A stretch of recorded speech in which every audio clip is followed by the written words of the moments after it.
Before Columbus ever pulled up in 1492, before Europe even had America on the map, this land was already poppin'. And nah, it wasn't empty. It wasn't some blank canvas just sitting there. This place was already packed with people, cultures, cities, trade routes, languages, whole civilizations that had been running the game for thousands of years. So when people ask, who lived in America before Columbus? The real answer is simple. A lot of people. Millions of them, spread across an entire continent. To really get it, we gotta rewind way back. Not a few hundred years, but tens of thousands. During the last ice age, somewhere around 15 to 25,000 years ago, humans started moving into the Americas. Sea levels were way lower back then, and there was this massive land bridge called Beringia connecting Siberia to Alaska. People followed animals across it, just trying to survive, not realizing they were stepping into a whole new world. Over time, generation after generation, they kept moving south, east, and west until the Americas were fully settled. And these weren't just random wanderers forever living in caves.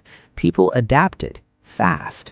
They figured out deserts, forests, mountains, plains, coastlines, whatever the land threw at them.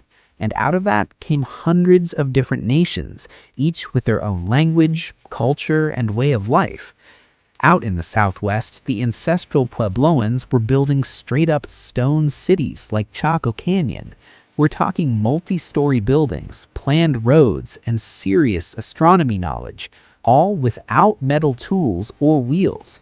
This wasn't some basic setup. These people knew exactly what they were doing, and their cities lasted for centuries.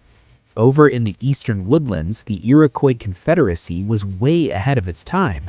This wasn't just one tribe doing its own thing. It was a whole political alliance with laws, councils, and shared decision-making. Low-key, some historians say this system helped inspire the U.S. Constitution later on. Yeah, that deep.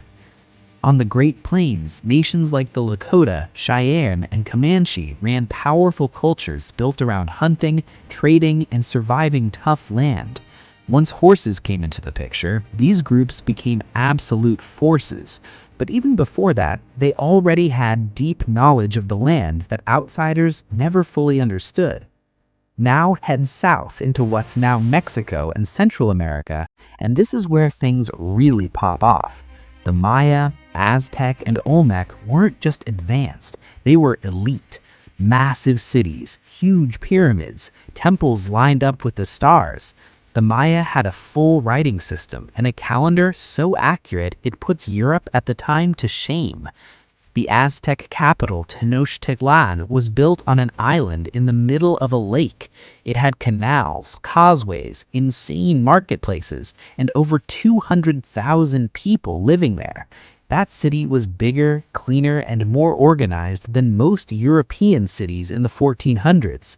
When the Spanish first saw it, they were blown away.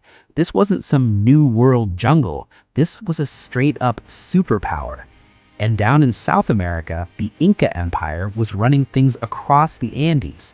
No money, no iron tools, no written language. Still, they controlled millions of people. They built over 25,000 miles of roads, more than the Romans, and their stone buildings fit together so perfectly they're still standing after centuries of earthquakes.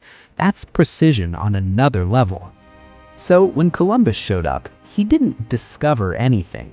He crashed into a world that was already thriving. And that crash changed everything. Columbus never even touched what's now the United States. He landed in the Caribbean, where indigenous people like the Taino lived peaceful, farming-based lives. And within a few decades of Europeans arriving, disease, slavery, and violence wiped most of them out. Smallpox and measles hit harder than any weapon. People had zero immunity, and it spread like wildfire. And this same story played out across the Americas. Entire civilizations collapsed, not because they were weak, but because they were exposed to stuff their bodies had never dealt with before. Historians estimate up to 90% of indigenous people in the Americas died within the first 100 years of contact. That's one of the biggest population losses in human history, and it barely gets talked about. But here's what people get wrong. Native Americans didn't disappear. They survived. Today, there are over 570 federally recognized tribes in the U.S. alone, each one still carrying traditions, languages, and history that go back thousands of years. The Navajo, Cherokee, Ojibwe, Hopi, these aren't just names from textbooks, these are living nations. The real problem is how history got told.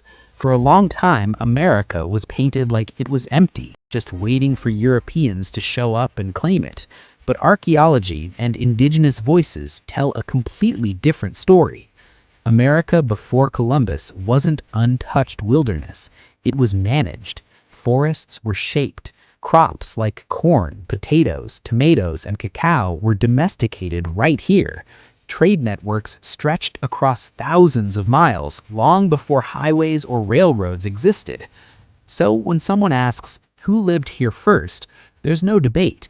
Indigenous people did. Not one tribe, not one culture, hundreds of nations that built, survived, and thrived on this land long before Europe ever knew it existed. Their story isn't a side note, it's the beginning. And once you really understand that, the way you see America changes forever.